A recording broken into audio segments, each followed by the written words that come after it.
मौलूद मुक़द्दस हयात अक़दस और फ़ाते अजल खुदाम यसू अल मसीह के नाम में आपकी सलामती हो कि ख़ानदान में जितने भी रिश्ते होते हैं वो हमें बने बनाए मिलते हैं।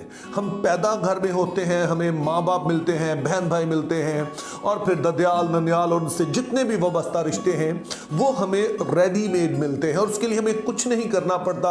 और अगर उसमें कुछ बिगाड़ भी हो तो वो फिर ठीक हो सकते हैं। लेकिन शादीशुदा जिंदगी का रिश्ता ऐसा है जो कि बनाया जाता है। ये हमें बना बनाया नहीं मिलता है, चाहे हमारे माँ बाप हमारे लिए जीवन साथी पसंद करें चाहे हम करें, लेकिन ये बात तय है कि ये रिश्ता रेडीमेड नहीं होता है। अब हमें याद रखना है कि जो चीज रेडीमेड नहीं होती है उस पर हमें कोशिश करना पड़ती है, मेहनत करना पड़ती है। लेकिन मेरा अपना ये तजर्बा है अपनी शख्सी जिंदगी से भी और फिर मैं जो अपने आसपास देखता हूं कि जनरली हमें जो इसमें एफर्ट डालनी चाहिए, हमें जो कोशिश करनी चाहिए इस रिश्ते को मजबूत बनाने की, हम नहीं करते हैं। अब अज़दवाजी जिंदगी को खूबसूरत बनाने के लिए बहुत सारे ऐसे कोर्सेज बनाए गए हैं, बहुत सारे असूल कायदे हैं जो फैमिली लाइफ स्पेशलिस्ट हैं, वो लोग जो इस पर काम करते हैं वो बताते हैं। ऐसी किताबें मौजूद हैं, ऐसी वीडियोस मौजूद हैं जिनसे हम इस्तेफादा कर सकते हैं। लेकिन चूंकि हम इसको इतना इंपॉर्टेंट नहीं समझते हैं तो हम इन सारी चीज़ों को जो है वो इग्नोर कर देते हैं। लेकिन अगर आप इस वीडियो को देख रहे हैं और आप शादीशुदा हैं या फिर आइंदा अयाम में आपकी शादी होगी, मुस्तकबिल में आपकी शादी होगी, तो दो बुनियादी असूल बाइबल भी हमें बताती है जिस पर मैं समझता हूं कि अगर हम अमल करें तो हमारे लिए जिंदगी कदरे आसान हो जाएगी। मैं ये तो नहीं कह रहा कि सब कुछ परफेक्ट हो जाएगा, लेकिन कम से कम ये हमारे रिश्ते को ना सिर्फ कायम रखेगा बल्कि ये असूल जो है हमारे इस रिश्ते को गहराई देंगे और हम अंदरूनी तौर पर एटलीस्ट जो है वो मुतमईन जिंदगी गुजार सकेंगे। और मेरा ख्याल है कि ये असूल इसलिए अहम है क्योंकि ये खुद बाइबल मुक़द्दस बताती है, यानी कि खुदा की तरफ से हमें असूल बताए गए हैं जिसने इस कायनात को बनाया है और वो ही बेहतर जानता है कि किस तरह से हम अपने घर को जो है वो एक पुरस्कून बना सकते हैं और खूबसूरत बना सकते हैं, क्योंकि ये निज़ाम जो है उसी का बनाया हुआ है। और ये असूल जो है वो हमें मुक़द्दस पौलुस रसूल का खत इफिसियों के नाम उसका 5वां बाब और उसकी 22वीं आयत से लेकर 33वीं आयत तक में मिलते हैं। इसमें पहले बीवियों को मुखातब करके एक बुनियादी असूल बताया गया है और वो कुछ यूं है, ऐ बीवियों अपने शौहरों की ऐसे ताबे रहो जैसे खुदावंद की, क्योंकि शौहर बीवी का सर है। तो अज़दवाजी जिंदगी को पुरस्कून और खूबसूरत बनाने का जो पहला असूल है वो ये है कि जो बीवी है वो अपने शौहर के ताबे रहे। अब इसमें अहम सवाल ये है कि ताबे होने का मतलब क्या है। अब हम एक ऐसे दौर में जी रहे हैं जहां पर हमारे पास सोशल मीडिया है और हर तरह के आइडियाज आते हैं, उनमें से कुछ तो बहुत अच्छे होते हैं और कुछ अच्छे नहीं होते हैं और कई तरह की गलत तालीमात फैलती हैं। इसीलिए जब हम ताबे होने की बात करते हैं तो कई तरह के मनफी जो ख्यालात हैं वो जहन में आते हैं। लेकिन जब बाइबल मुक़द्दस की रूह से हम ताबे होने का मतलब समझते हैं तो इसको सादा जुबान में आप कह सकते हैं कि अपनी मर्जी पर दूसरे की मर्जी को तरजीह देना। सो अगर हम मियाँ और बीवी के बारे में कहें तो अगर बीवी से कहा गया है कि वो शौहर की ताबे रहे तो इससे मुराद यह है कि वो अपनी मर्जी को शौहर की मर्जी के ताबे करे। लेकिन शायद बात अभी भी इतनी वाज़ेह ना हो कि अपनी मर्जी को दूसरे के ताबे करने का क्या मतलब है। सो पहले हम ये देख लेते हैं कि ताबे होने का क्या मतलब नहीं है।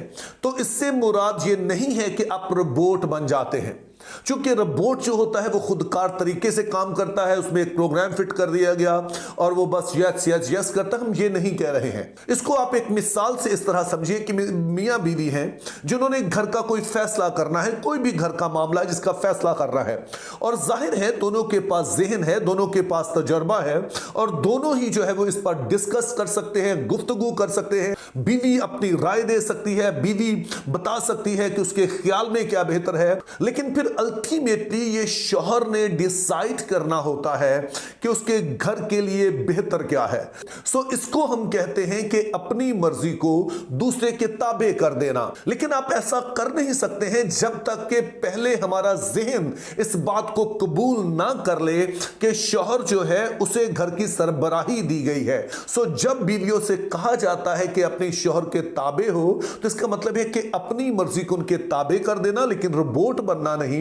ये नहीं है कि सिर्फ हाँ ही हाँ, बल्कि हम डिस्कस कर सकते हैं, लेकिन अल्टीमेटली घर में इस बात को समझकर कि शौहर जो है वो घराने का सरबराह है, तो उसको जो है फैसला करने दिया जाए। लेकिन बाइबल मुकद्दस घराने को खुशगवार बनाने के लिए सिर्फ बीवियों से नहीं कहती है, बल्कि अगर घर को वाकई खुशगुन होना तो शौहरों को भी बाइबल मुकद्दस हुक्म देती है, जो कुछ यूं है, ऐ शौहरों अपनी बीवियों से मोहब्बत रखो जैसे मसीह ने भी कलीसिया से मोहब्बत करके अपने आप को उसके वास्ते मौत के हवाले कर दिया। और फिर 28वीं आयत में लिखा, इसी तरह शौहरों को लाजम है कि अपनी बीवियों से अपने बदन की मानिंद मोहब्बत रखें। और फिर 29वीं आयत में लिखा है, क्योंकि कभी किसी ने अपने जिस्म से दुश्मनी नहीं की, बल्कि उसको पालता और परवरिश करता है जैसे कि मसीह कलीसिया को। अब शौहरों को भी एक हुक्म दिया गया है, और वो ये है कि वो अपनी बीवी से मोहब्बत रखें। लेकिन यहां पर सवाल पैदा होता है कि मोहब्बत से मुराद क्या है। अब अगेन चूंकि हम बहुत कुछ आसपास देखते हैं तो कई तरह के गलत जो है तस्वुर जो है वो मोहब्बत के बारे में पाए जाते हैं, लेकिन यहां पर हमें जो मोहब्बत का आइडिया बताया गया है वो ये है कि अपने से ज्यादा दूसरे की फिक्र करना मोहब्बत कहलाता है।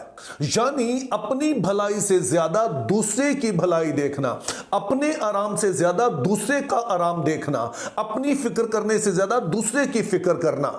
और अगर हम आम जिंदगी से इसकी मिसाल लेना चाहें तो मां बाप जो कुछ बच्चों के लिए करते हैं वो मोहब्बत है। वो अपना पेट काटते हैं, वो खुद भूखे रहें, वो खुद अपनी कोई जरूरत पूरी ना करें, अपने लिए कोई चीज ना खरीदें और कुछ भी उन्हें सहना पड़े, लेकिन वो अपने बच्चों की जरूरत भी पूरा करते हैं, उनको प्रोटेक्ट भी करते हैं। तो यहां मैं आपसे कहना चाहता हूं कि जहां हम बीवी से तवक्को करते हैं कि वो हमारे मां बाप की खिदमत करे, बाकी बातों का ख्याल रखे, तो उसकी इज्जत नफ्स का ख्याल रखना भी हमारा काम है। उसकी हिफाजत करना, उसको ज़हनी जिस्मानी तकलीफ से बचाना, यह भी हमारा काम है। तो अब हमारे पास सवाल यह है कि ताबे होना आसान है या मोहब्बत रखना आसान है?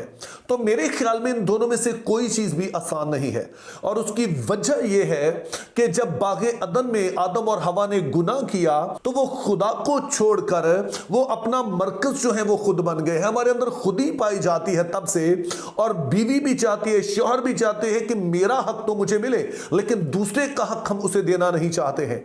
इसीलिए बाइबल मुकद्दस हमें बताती है कि हमारे रूहानी सफर का आगाज उस वक्त होता है, खुदा की बादशाही में दाखला उस वक्त होता है जब हम अपनी खुदी को छोड़ते हैं, अपनी खुदी का इनकार करते हैं, यानी कि फिर खुदा को अपना मरकज बना लेते हैं। अगर खुदा हमारा मरकज नहीं है, शौहर का या बीवी का या दोनों का, तो फिर यह स्ट्रगल जारी रहेगी।